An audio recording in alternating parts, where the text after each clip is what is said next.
Okay, so this is going to be a video again on my Rcbs Piggyback 2.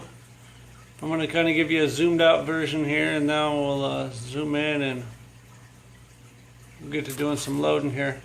We're going to load some 45 ACP 230 grain round nose bullets using some unique powder. As said before, this is a Piggyback 2.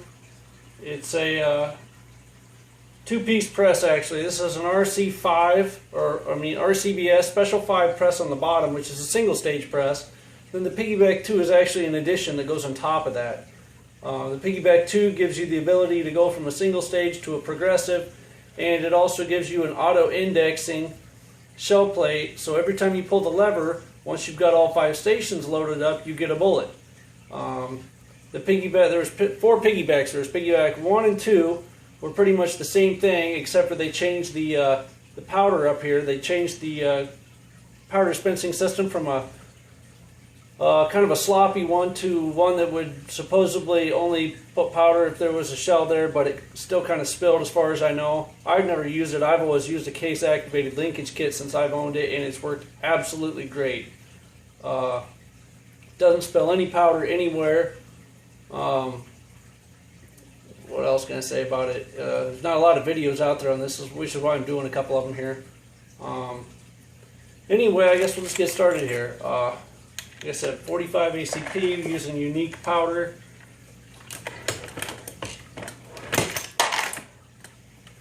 Does a really good job. I've got an Rcbs counter attached to this press. It's actually a Rcbs made these, but not for very long, I don't think, because I don't think they make them anymore.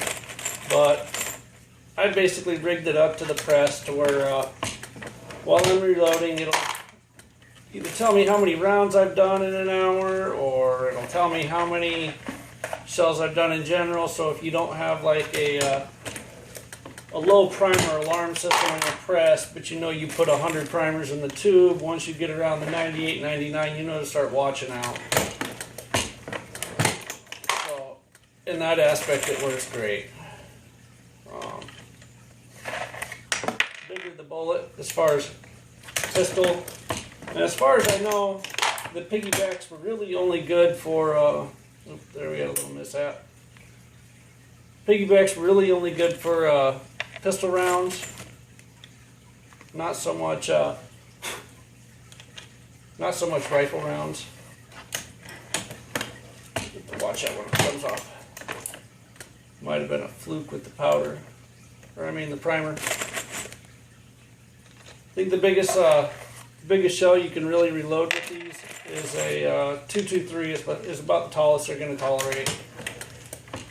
But if you're loading handgun rounds and you're wanting to crank out some really nice rounds, cut your production time down, these are really great presses to have. Or if you're learning from a single stage and you want to get into progressive, a Piggyback is a great way to do it, because it's actually, I don't know, in my opinion, it's a pretty forgiving press.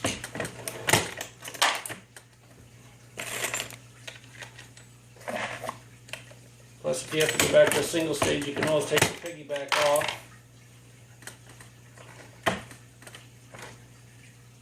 But this case is going to give me some hell. Well, it's fine. So, carry on.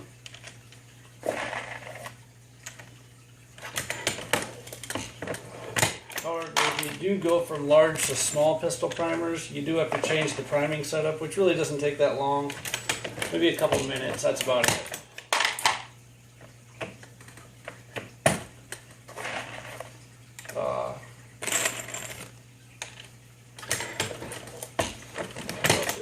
Piggyback 1 and 2, as I said before, also are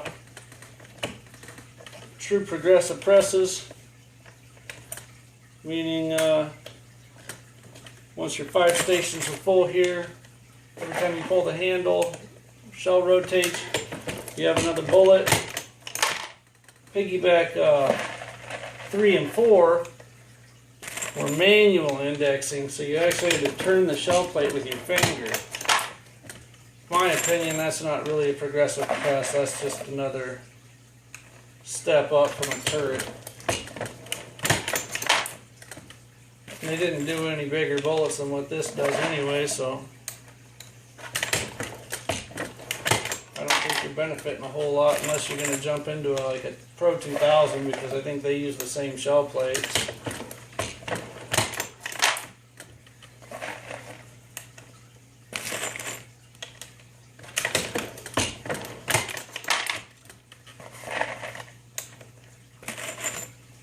And I do have a Pro 2000, and I do like it.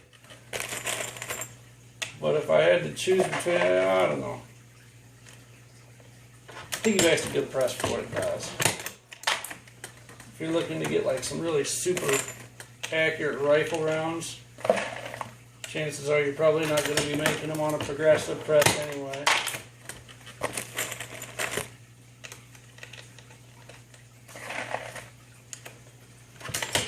And my counter says I'm at about 72 rounds now, so that's probably pretty close to what I'm at, give or take 2 to 3 rounds with a little mishap here or there. I just set this up too.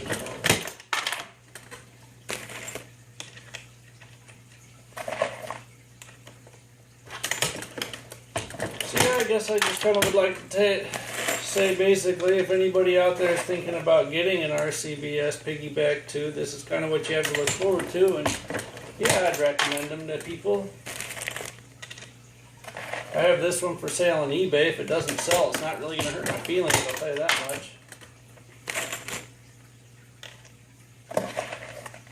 Worst case scenario, I'll leave it set up for large pistol primers and keep my other press set up for small.